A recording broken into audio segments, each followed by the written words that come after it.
If you have a negative mind, and if you have negativities or evil in your heart.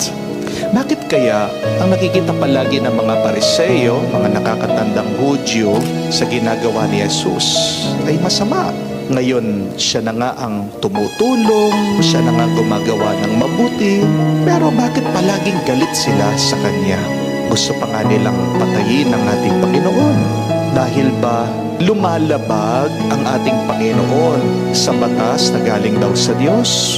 Maaari, pero may mas malalim pang dahilan kaysa doon. Galit sila kay Jesus dahil puno ng masama ang kanilang isip at puso. Nakikita nila na threat kasi ang Panginoon sa kanila. May pride ang mga Pariseo. Ayaw nilang nasasapawan sila. Hindi nila matanggap kasi ng isang simpleng karpentero nang galing sa isang baryo ng Nazaret ay may kapangyarihang magpagaling, ay napakagaling na magsalita at magturo sa mga tao na siya lang ang gusto nilang pinakikinggan.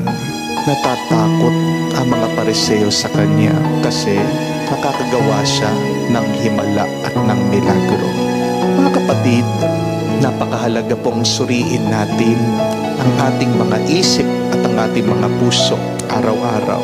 Baka naman, barado na ito sa kasamaan. Baka ito ang dahilan, kaya nahihirapan din tayo na makita natin ang kabutihan at ang milagro ng Diyos sa ating buhay. And when you fail to see God's goodness, you will live miserably in this life. Remember that. When you fail to see the miracle that God is doing, you will always feel angry. Be like Jesus. Be positive in the midst of the negative people in your life.